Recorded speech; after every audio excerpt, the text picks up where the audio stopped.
कल अपन ने बात किया था रोलिंग मोशन के बेसिक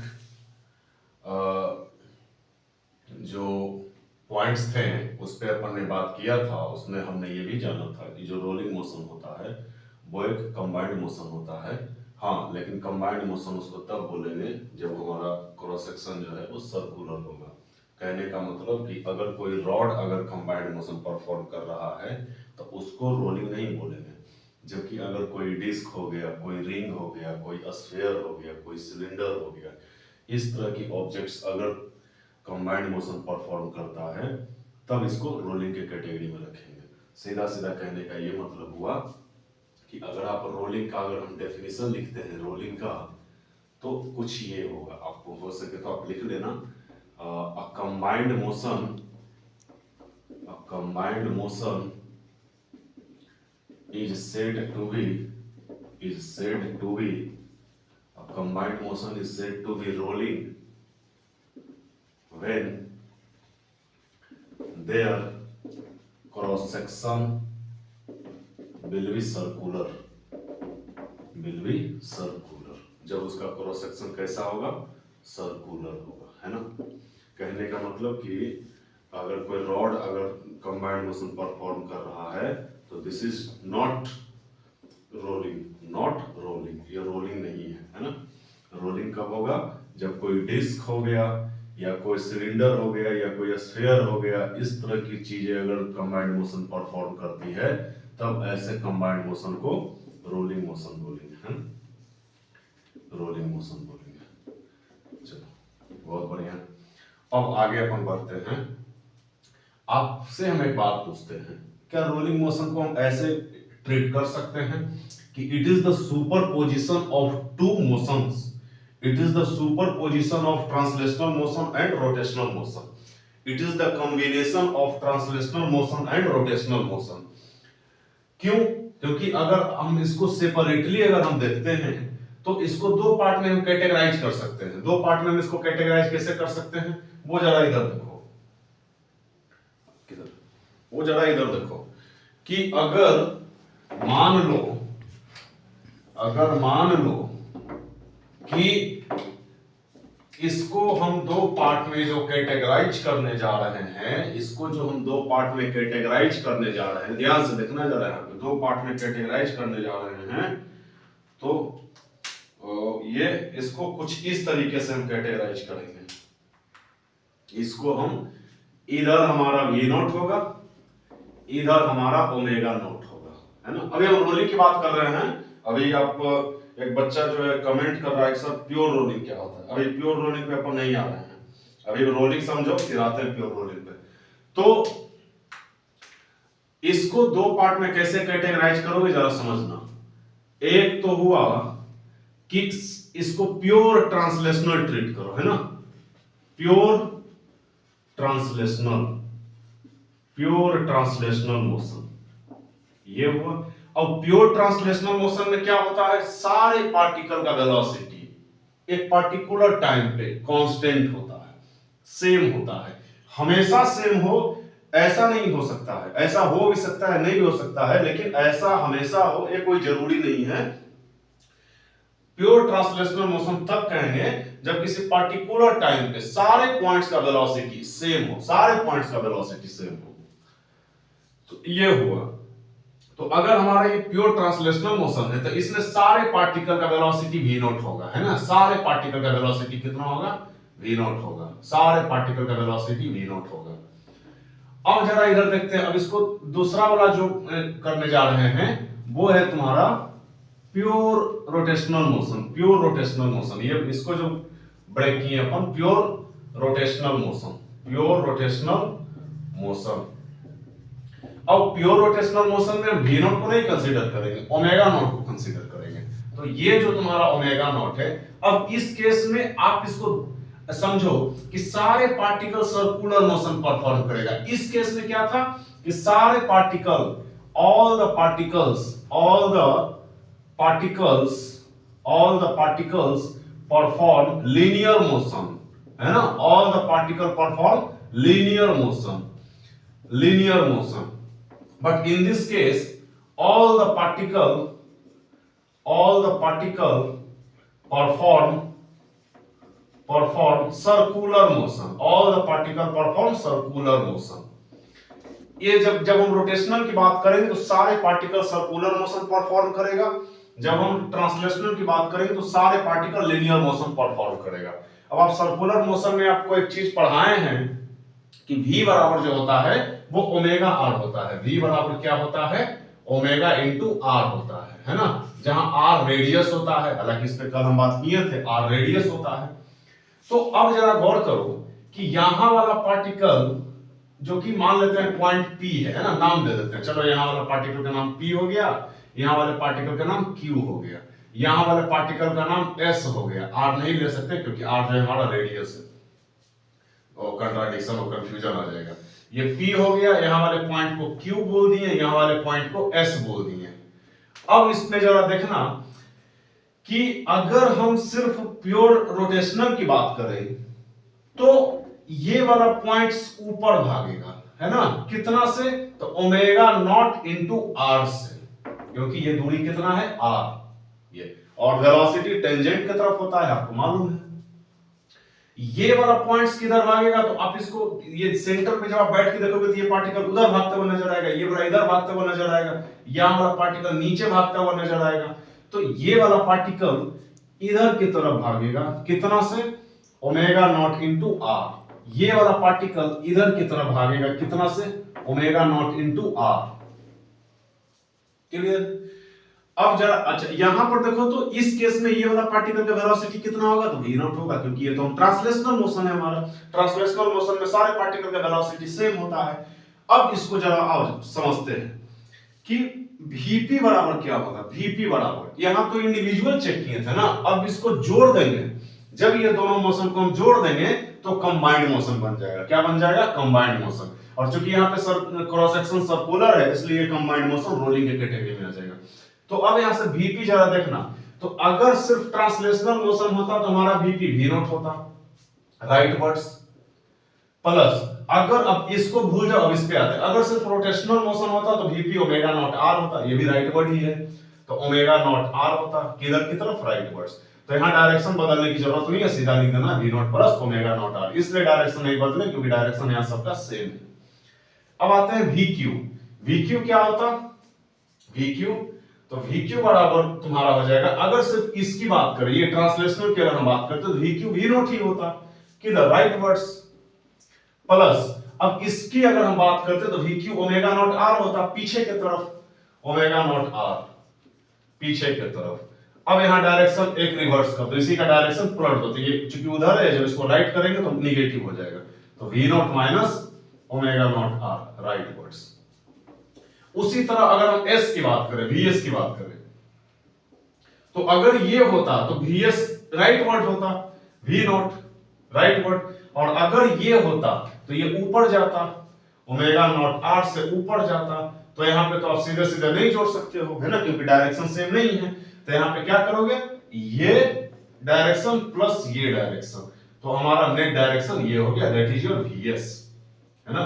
ये हमारा v नॉट हुआ, ये हमारा ओमेगा नॉट आर हुआ, तो ये हमारा हो जाएगा root under v not square plus omega not square R square. ये हमारा वेलोसिटी हो जाता। और ये जो है ये आपका रोलिंग मोशन है, ये आपका रोलिंग मोशन। अब इसको एक्सेलरेशन में भी इसको कैटेगराइज करेंगे। यहाँ पे हमने वेलोसिटी में समझा है, सेम एक्सेलरेशन में भी आएगा, सेम टू सेम एक्सेलरेशन में भी आएगा। तो देखते हैं एक्सेलरेशन में क्या है, जरा उस पर भी हम एक बार बात करते हैं।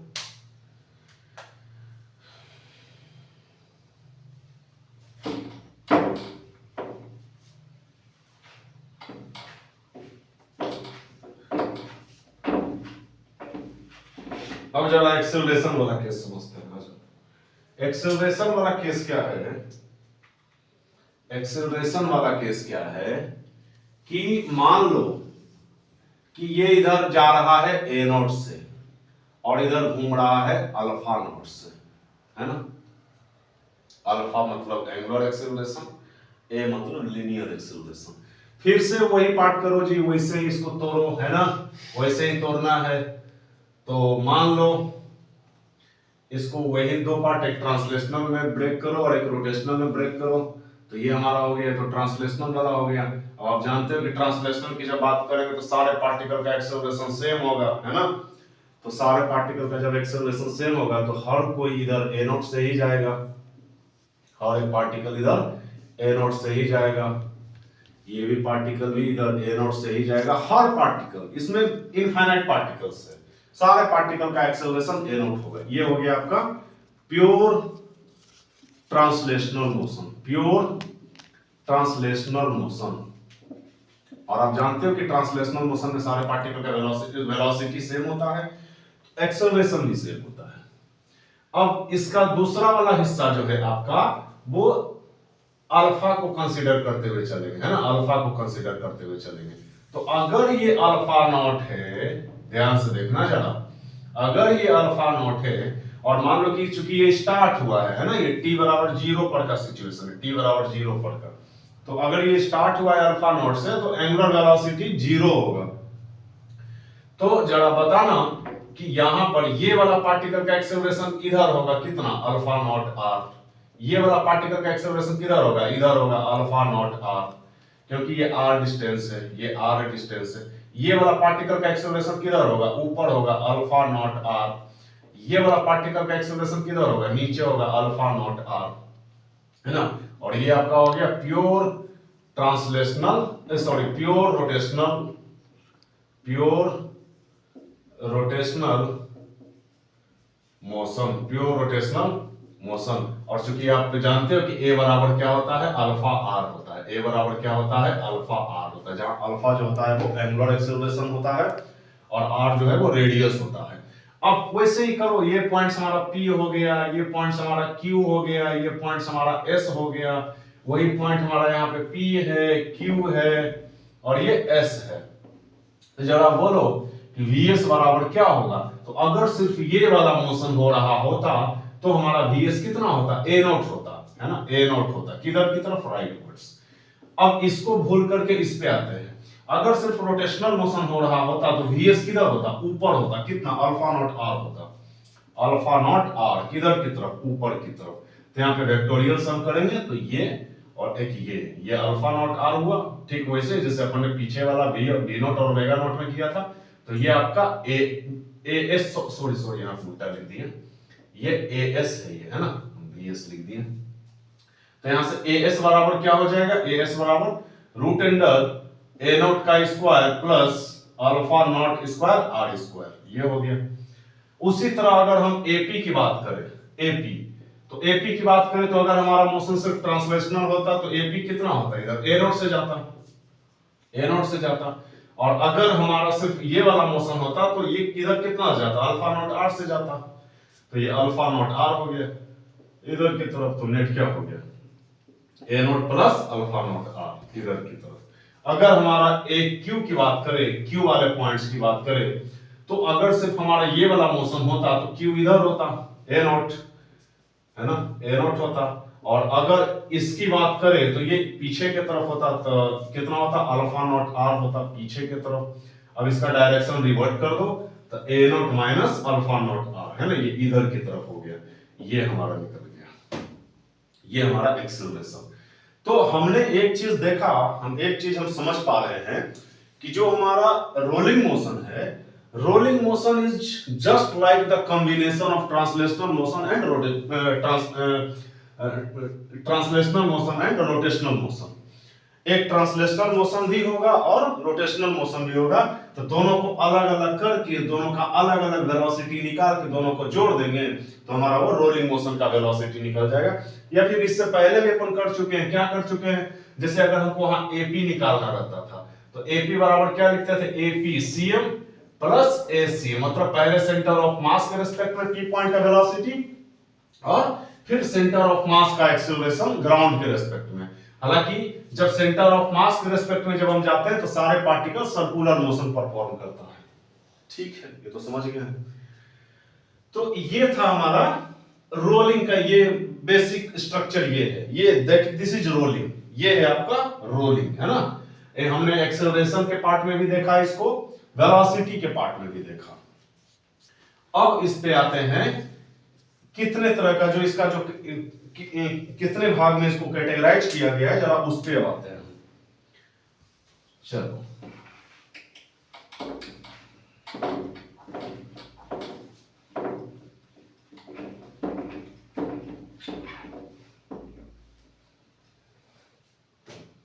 जरा इधर देखना जरा, मान लो अब जरा देखना, रोलिंग जो होता है वो बेसिकली दो तरह का होता है ना। कौन कौन होता है? एक होता है प्योर रोलिंग। प्योर रोलिंग, एक बच्चा बोल रहा था कि सर प्योर रोलिंग क्या होता है, अब आ रहा है प्योर रोलिंग। प्योर रोलिंग, और एक होता है इम्प्योर रोलिंग, अशुद्ध। प्योर रोलिंग और एक इम्प्योर रोलिंग। प्योर रोलिंग और एक इम्प्योर रोलिंग। तो प्योर रोलिंग, अच्छा ये जो इम्प्योर रोलिंग है इसको स्लीपिंग भी कहते हैं, है ना। स्लीपिंग, इसको जो है स्लीपिंग भी कहते हैं। स्लीपिंग हो गया, स्लीपिंग, वो सोने वाला स्लीपिंग नहीं, फिसलने वाला स्लीपिंग, स्लीपिंग। और ये प्योर रोलिंग। तो प्योर रोलिंग क्या होता है जरा अब इस पे हम आते हैं, और इम्प्योर रोलिंग भी क्या होता है इस पे भी हम आते हैं। फिलहाल के लिए अभी अपन प्योर रोलिंग समझते हैं। और आपके लिए अगर रोलिंग, जनरली रोलिंग का मतलब प्योर रोलिंग ही होगा, बहुत रेयर केस में इम्प्योर रोलिंग की बातें आती है, अगर कहा न जाए, है ना। या फिर इसको एक और इसका नाम है विदाउट स्लीपिंग, ये भी कहीं कहीं आपको लिखेगा, है ना। सॉरी, ये इधर तो स्लीपिंग हो रहा है, प्योर रोलिंग में आपको इधर लिख देगा विदाउट स्लीपिंग, विदाउट स्लीपिंग, है ना। ये भी हो गया आपका बात, मतलब जहां स्लीपिंग नहीं हो प्योर रोलिंग। तो समझते हैं अभी तो ये इसका सिर्फ कैटेगराइज देखें कि दो तरह का होता है, बढ़िया से इसको समझते हैं कि प्योर रोलिंग क्या होता है। आ जाओ पहले यहीं पर समझ लेते हैं प्योर रोलिंग का मतलब। पहले देखो समझना जरा प्योर रोलिंग क्या होता है। ये मान लो इधर वी नॉट से जा रहा है और ये इधर ओमेगा नॉट से जा रहा है, ध्यान से देखना एकदम, पहले बार में एकदम हम क्लियर कर देंगे आपका पिक्चर, पहले बार में क्लियर कर देंगे। मान लो कि ये जिस पे रखा हुआ है वो एक प्लैंक है ना, वो एक प्लैंक है, और वो खुद जो है आगे V1 से जा रहा है। ध्यान से देखना जरा, एक रोल्स रखा हुआ है, किस पे? एक प्लैंक पे रखा हुआ है। इधर कितना से प्लैंक इधर कितना से जा रहा है? V1 से जा रहा है। ये रोल्स जो है वो उसका इधर की तरफ कितना स्पीड है? V0 है, और कितना से घूम रहा है? ओमेगा नॉट से घूम रहा है। अच्छा समझते हैं कि प्योर रोलिंग क्या होता है, मास्टर बन जाएंगे एकदम, सबसे ज्यादा एकदम, है ना। रोटेशनल मोशन का जो सबसे उम्दा, सबसे इंटरेस्टेड, सबसे जो बोला जाता है ना कि एकदम जो कंट्रोवर्शियल, जो सबसे ज्यादा वो जो जहां पे हम रोलिंग का जो रोटेशन का जो मेन जड़ है, जो बैकबोन है, वो रोलिंग है ना। और रोलिंग अगर आपका क्लियर है तो आप ये मान के चलो कि रोटेशन का एक हिस्सा आपका क्लियर है, एक हिस्सा क्लियर है। और असल में जो बात है वो क्या है कि रोटेशन में हम जितने भी चीजें पढ़ते हैं, चाहे हम पढ़ते हैं टॉर्क पढ़ते हैं, एंगुलर मोमेंटम पढ़ते हैं, मोमेंट ऑफ इनर्शिया पढ़ते हैं, असल में देखा जाए तो ये रोटेशनल मोशन का वो एक बेसिक था, है ना। उसको कहां पे इंप्लीमेंट करते हैं? कंबाइंड मोशन में इंप्लीमेंट करते हैं, रोलिंग मोशन में इंप्लीमेंट करते हैं। तो इन सारी चीजों में इंप्लीमेंट करने के लिए, जैसे हम वेक्टर क्यों पढ़ते हैं? क्योंकि जैसे ही हमारा मैकेनिक्स शुरू होता है तो वहीं पे वेक्टर आ जाता है। हम रेट ऑफ चेंज क्यों पढ़ते हैं? क्योंकि जैसे ही हमारा मैकेनिक्स स्टार्ट होता है वहीं पे रेट ऑफ चेंज आ जाता है। वेलोसिटी का डेफिनेशन ही रेट ऑफ चेंज से शुरू होता है। Rate of change of displacement with respect to time is velocity, या स्लोप ऑफ डिस्प्लेसमेंट टाइम अगर आप बोल सकते हैं, या tan theta of displacement time अगर आप बोल सकते हैं। तो हमारा जो वो एक बेसिक था, है ना, कि जैसे ही मेन स्ट्रीम में जाएंगे तो इन सारी चीजों का हम यूटिलाइज कर सकते हैं। वैसे ही angular momentum, torque, moment of inertia, ये रोटेशनल मोशन का एक बेसिक है जो कंबाइंड मोशन और रोलिंग में यूज किया जाता है। मतलब आप ऐसा समझ लो, हम ये नहीं कह रहे कि उधर से सवाल नहीं पूछेगा, बेशक आपसे मोमेंट ऑफ इनर्शिया भी पूछेगा, लेकिन उसका यूटिलाइज जो होता है ना, उसका जो एप्लीकेशन होता है वो यहां पे धड़ल्ले से होता है, खूब होता है, जंप होता है। इससे पहले जो अपन ने कंबाइंड मोशन में सवाल किया था वो रॉड वाला, कि एक पार्टिकल आकर के हिट करता है ना, ये सवाल हमने किया था कि पार्टिकल आकर कैसे हिट करता है L/4 डिस्टेंस पे, तो इसका एंगुलर वेलोसिटी क्या होगा, याद करो, आया था आई थिंक 70 L अपॉन कुछ ऐसा आया था, हमें याद नहीं है। तो वो ओमेगा बराबर अपन का आया हुआ था आंसर। तो यहाँ पे जम के जो है एंगुलर मोमेंटम कंजर्वेशन अपन लगाए थे, जम के लीनियर मोमेंटम कंजर्वेशन लगाए थे, जम के एनर्जी कंजर्वेशन लगाए थे, जम के न्यूटन्स लॉ ऑफ कोलिजन लगाए थे, जिसमें E बराबर होता है speed of separation upon speed of approach होता है। तो ये सब जो था वो पहले की सारी चीजें था जो कि हम कर चुके हैं। अब यहां पे समझना जरा, मान लो कि यहां पे हम आपसे दो बातें पूछेंगे, ध्यान से देखना। ये वाला पॉइंट पे आप गौर करना जहां पे ये दोनों आपस में सटा हुआ है, जहां पे ये दोनों कांटेक्ट में है, एक इसका वाला पॉइंट और एक इसका पॉइंट यहां पे दोनों मिला हुआ है। तो ऊपर वाला जो ये रिंग है या डिस्क है, जो भी जो सर्कुलर क्रॉस सेक्शन वाले पॉइंट का जो यहाँ पे सटा हुआ है, उसका नाम दे देंगे P, और इसका जो पॉइंट है यहां पर इसका नाम दे देंगे Q। ध्यान से देखना है, ध्यान हो गया। ये P जो है इसका पार्टिकल है ये, और Q जो है इसका पॉइंट ऑफ कांटेक्ट है, और P जो है इसका पॉइंट ऑफ कांटेक्ट है। हम यहां पे लिख देते हैं P क्या है, point of contact, point of contact of रोज, है ना, और Q क्या है, point of contact, point of contact of Planck, point of contact of Planck. तो ये हो गया। अब आपसे जरा पूछते हैं, बताना हमें कि VP है ना, जो पहले जो पढ़ चुके थे वहां से, VP बराबर क्या होगा, VP बराबर, तो आप बोलोगे कि सर वो फिर तो इसको दो पार्ट में तोड़ेंगे, हम बोलेंगे एकदम तोड़ो। तो अगर ट्रांसलेशनल होता तो VP कितना होता, सिर्फ इसको आप अलग कर दो, इसको अलग करो, इसको अलग करो, एकदम अलग कर दो सीधे। तो VP सिर्फ ट्रांसलेशनल मोशन होता तो VP V नॉट होता इधर की तरफ, और अगर सिर्फ रोटेशनल होता तो ओमेगा नॉट ये किधर की तरफ जाता, पीछे की तरफ जाता, ये पॉइंट P पीछे की तरफ जाता, कितना से, ओमेगा नॉट R से जाता पीछे की तरफ, अगर ये रेडियस तुम्हारा R है तो यहां पे कितना हो जाएगा बोलो, VP बराबर क्या होगा, V not minus omega not R होगा। ये तो हमारा VP निकला। अब VQ बोलो जरा, VQ क्या है, ये प्लैंक का पॉइंट है, प्लैंक का पॉइंट। तो जरा देखो तो यहाँ प्लैंक तो ट्रांसलेशनल मोशन कर रहा है ना, प्लैंक तो लीनियर मोशन कर रहा है, और सारे लीनियर या ट्रांसलेशनल मोशन में क्या होता है, सारे पार्टिकल का वेलोसिटी क्या होता है, सेम होता है। तो कितना होगा, V1। तो VQ बराबर क्या हो जाएगा, V1। VQ बराबर क्या हो जाएगा, V1। अब जरा देखो इधर, तो यहां से जो VQ बराबर तुम्हारा V1 हुआ, अब तुम निकालो velocity of point P with respect to Q बराबर क्या होगा, बोलो। तो क्या होगा, तो VP माइनस VQ, क्या हो जाएगा, VP माइनस VQ, क्योंकि आप रिलेटिव मोशन में आपको पढ़ाया गया होगा velocity of A with respect to B बराबर VA माइनस VB होता है ना। तो ठीक वैसे ही यहां पे आपको velocity of point P with respect to Q बराबर VP माइनस VQ। अब यहां से बोलो VP कितना आया, ये वाला आया, V not minus omega not R, किधर की तरफ, राइट वर्ड्स, और ये कितना आया, V1 किधर, ये भी राइट वर्ड्स, ये हमारा आ गया। अब समझना, यहां तक तो नॉर्मल चीजें था जो कि अपन पहले से कर सकते थे, वो कोई बड़ी बात नहीं है। जो नई बात है वो अब ये है कि प्योर रोलिंग जो होता है ना, प्योर रोलिंग का मतलब ये होता है कि point of contact of rolls, point of contact of circular cross section, point of contact का मतलब P है ना। तो यदि P का वेलोसिटी जिस पे वो रखा हुआ है, जिस पे वो रखा हुआ है, तो किस पे रखा हुआ है, प्लैंक पे, और प्लैंक के जिस पॉइंट से वो कांटेक्ट में है मतलब Q, तो अगर P का वेलोसिटी Q के रेस्पेक्ट में अगर जीरो हो गया, P का वेलोसिटी Q के रेस्पेक्ट में अगर जीरो हो गया, तब जो मोशन कहलाएगा वो प्योर रोलिंग कहलाएगा।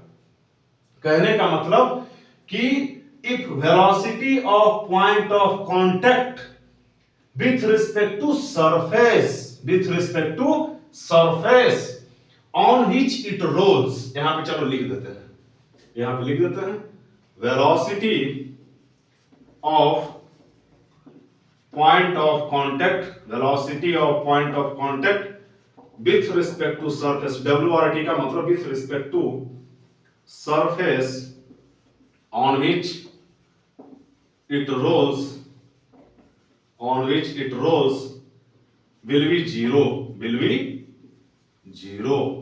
ये होता है डेफिनेशन। तो हमने तो वही निकाला ना, P का वेलोसिटी Q के रेस्पेक्ट में निकाला, क्योंकि Q सरफेस का वेलोसिटी है जिस पे वो रखा हुआ है। तो ये क्या होना चाहिए बोलो, ये क्या होना चाहिए, जीरो होना चाहिए। क्या होना चाहिए, जीरो। मत कहने का मतलब कि जो वेलोसिटी ऑफ पॉइंट P है वो विद रिस्पेक्ट टू Q बराबर क्या होना चाहिए, जीरो होना चाहिए। तो जीरो होना चाहिए, तो कर दो जीरो।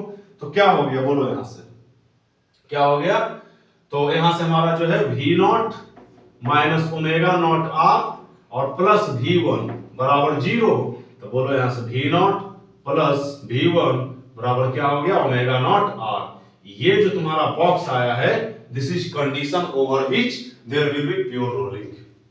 ये जो तुम्हारा लास्ट, अब कुछ भी आ सकता है, इसी को इधर कर दो, उसको उधर कर दो, जो आपको जैसे मन है वैसे कर दो। ये जो तुम्हारा आया है V0 प्लस V1 बराबर, सबसे नीचे लिखा हुआ है तो हो सकता है आपको दिक्कत हो, V0 प्लस V1 बराबर ओमेगा नॉट R, है ना। तो ये जो बॉक्स आया ना, वो इस कंडीशन के लिए, वो इस जो ये जो सिचुएशन दिया हुआ है, इस सिचुएशन के लिए ये वाला नियम लागू होता है। ये वाला कंडीशन है इस सिचुएशन के लिए, ये जो कंडीशन है, this is condition over which there will be pure rolling. Clear है। एक क्वेश्चन हम आपको देंगे और वो आपको बनाना है। वो क्वेश्चन हम आपको देते हैं, पहले इसको हटा देते हैं।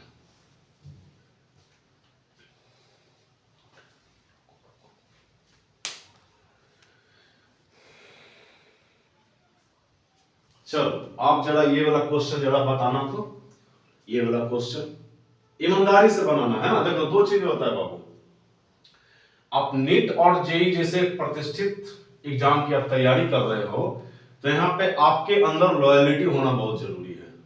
हम बहुत सारे बच्चे को पढ़ाते हैं, उसको होमवर्क करने के लिए बोलते हैं, तो करता है, बहुत करता है। लेकिन कुछ ऐसे भी बच्चे होते हैं जिसको लगता है कि सर बस ये फॉर्मेलिटी मात्र दिए हैं, बस सर को देखना है। बाबू अगर हम आपको कोई क्वेश्चन दे रहे हैं ना, तो क्वेश्चन आप ईमानदारी से किया करो। क्यों, क्योंकि जो क्वेश्चन दे रहे हैं वही नीट या जेईई में आएगा ऐसा कोई जरूरी नहीं है। क्योंकि concepts are limited, concept limit है, क्वेश्चंस अनलिमिट है ना। हम जो यहां पढ़ा रहे हैं इसकी कोई गारंटी नहीं है कि यही क्वेश्चन आएगा। हालांकि इस बात का हमें 99.99% भरोसा है कि ये क्वेश्चन नहीं आएगा, लेकिन 100% भरोसा है कि कॉन्सेप्ट यही रहेगा, लॉजिक यही रहेगा। तो concepts are limited but questions are unlimited, है ना। कॉन्सेप्ट को का एप्लीकेशन सीखो। हम क्वेश्चंस क्यों बनाते हैं, क्वेश्चंस हम इसलिए बनाते हैं ताकि जो कॉन्सेप्ट है ना वो हमें पकड़ में आ जाए। बच्चे को लगता है, एक बच्चा हमसे, हालांकि बहुत सारा बच्चा का एक जनरल क्यूरेज होता है कि सब क्वेश्चन क्यों नहीं बनता है। पढ़ते हैं सब कुछ, हम सब चीज बढ़िया से पढ़ते हैं, कॉपी भी पढ़ते हैं, फिर भी क्वेश्चन हमसे क्यों नहीं होता है। असल में क्या होता है ना कि ये बच्चा थ्योरी और क्वेश्चन को अलग अलग देखता है। Theory and question they are not apart to each other, they are interlinked to each other. वो दोनों एक दूसरे से इंटरलिंक है, वो दोनों एक दूसरे के लिए एक दूसरे का रेसिप्रोकल है ना, एक दूसरे का करस्पॉन्डेंस है, एक दूसरे मतलब एक है तभी वो है। बच्चा को क्या लगता है, कॉपी निकाला, कॉपी का सारा थ्योरी राजा रानी के जैसा पढ़ लिया, अब उसको जो है क्वेश्चन बनाने चलता है। तो वैसे नहीं होता है। अब क्वेश्चंस और थ्योरी दोनों को एक साथ आप चेक करो। इसीलिए हम बार बार कहते हैं कि जिस कॉपी में आप थ्योरी लिख रहे हो उसी कॉपी में वहीं पे क्वेश्चन लिखो। बहुत सारा बच्चा क्या करता है, थ्योरी का अलग कॉपी, न्यूमेरिकल का अलग कॉपी, फिर वो गड़बड़ हो जाता है।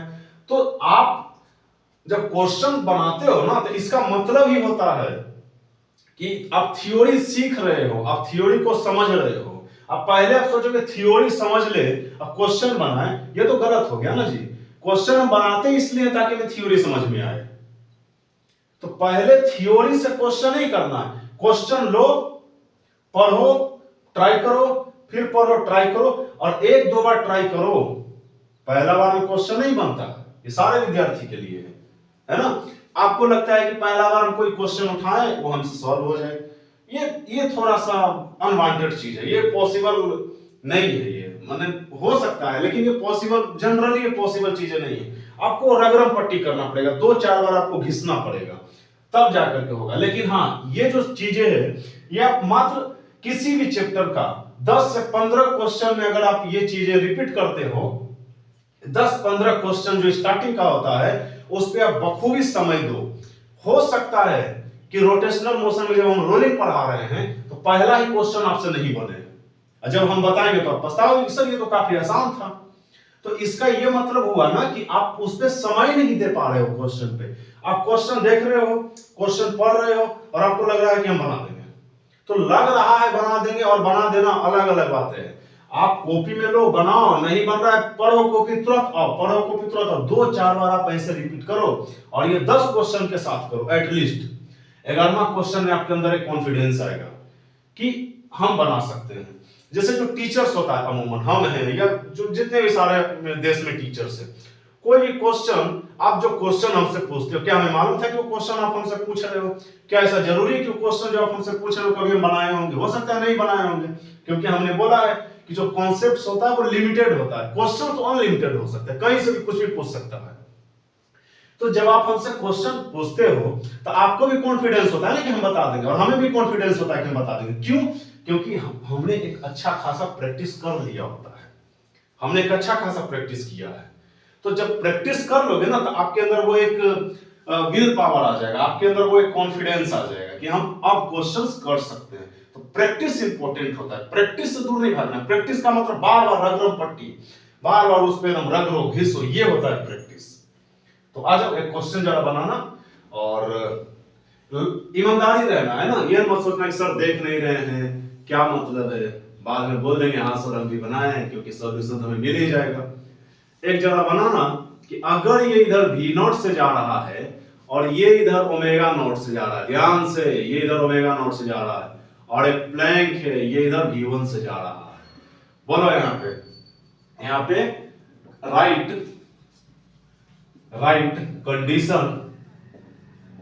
Condition over which there will be pure rolling, there will be pure rolling, है ना, right condition over which there will be pure rolling।